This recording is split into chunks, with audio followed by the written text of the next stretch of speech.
ایک مرتبہ رسول اللہ صلی اللہ علیہ وسلم نے فرمایا، میرے بعد خلافت صرف 30 سال رہے گی، اس کے بعد ملوکیت آ جائے گی۔ نبی صلی اللہ علیہ وسلم کی وفات 11 ہجری میں ہوئی۔ اس کے بعد خلافت راشدہ کا دور آیا جو مکمل 30 سال تک رہا۔ چوتھے خلیفہ راشد حضرت علی رضی اللہ عنہ کی شہادت 40 ہجری میں ہوئی۔ اس کے بعد حضرت امام حسن رضی اللہ عنہ خلیفہ بنے، لیکن صرف 6 ماہ بعد 41 ہجری میں انہوں نے معاویہ سے صلح کر لی۔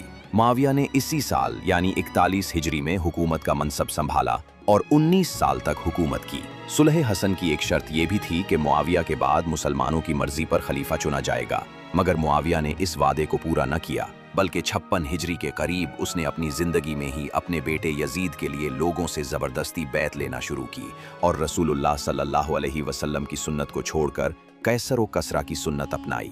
یزید بن معاویہ، جس کی پرورش عیش و عشرت میں ہوئی تھی، اپنی بدکرداری، شراب نوشی اور غیر اسلامی افعال کی وجہ سے مشہور تھا۔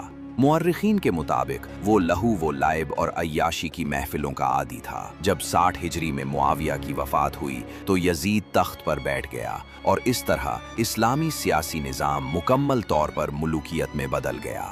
یزید نے لوگوں سے زبردستی بیعت لی، لیکن اہل بیت نے اس کی بیعت نہیں کی۔ اس کی وجہ سے امام حسین علیہ السلام پر دباؤ بڑھا اور وہ مکہ چلے گئے۔ مکہ سے وہ کوفہ شفٹ ہو رہے تھے، تب اس کو اپنے اہل خانہ اور ساتھیوں کے ساتھ 10 محرم الحرام 61 ہجری کو کربلا میں بے دردی سے شہید کر دیا گیا۔ امام حسین علیہ السلام کی شہادت کے بعد اہل مدینہ میں یزید کی مخالفت اور بھی بڑھ گئی اور 63 ہجری میں اہل مدینہ نے یزید کی بیعت توڑ دی اور مدینہ میں اس کے نمائندوں کو نکال دیا۔ مدینہ کے لوگ چاہتے تھے کہ یزید کی جگہ کوئی پرہیزگار اور دیندار شخص خلیفہ بنے۔ جب یہ خبر یزید تک پہنچی تو اس نے اپنے مشہور جرنیل مسلم بن عقبہ کو ایک بڑی فوج کے ساتھ مدینہ بھیجا۔ فوج مدینہ کے قریب حرہ نامی مقام رکی۔ اسی وجہ سے اس واقعے کو واقعہ حرہ کہا جاتا ہے۔ اس واقعے میں 3 دن تک مدینہ والوں پر ظلم ہوا۔ ہزاروں لوگ مارے گئے، جن میں صحابہ اور تابعین بھی شامل تھے۔ یزید کی فوج نے مسلمان عورتوں کی عزت بھی لوٹی۔ اس ظلم نے یزید کی بدنامی کو اور بڑھا دیا۔ واقعہ حرہ کے بعد مدینہ تو یزید کے قابو میں آ گیا، لیکن مکے میں حضرت عبداللہ بن زبیر رضی اللہ عنہ نے یزید کی بیعت کو ماننے سے انکار کر دیا اور وہاں اپنی خلافت کا اعلان کر دیا۔ یزید نے مکے پر بھی فوج بھیجی۔ اس فوج نے خانہ کعبہ کا محاصرہ کیا اور منجنیق سے پتھر برسائے۔ اس دوران کعبہ کا غلاف آگ سے جل گیا اور عمارت کو بھی شدید نقصان پہنچا۔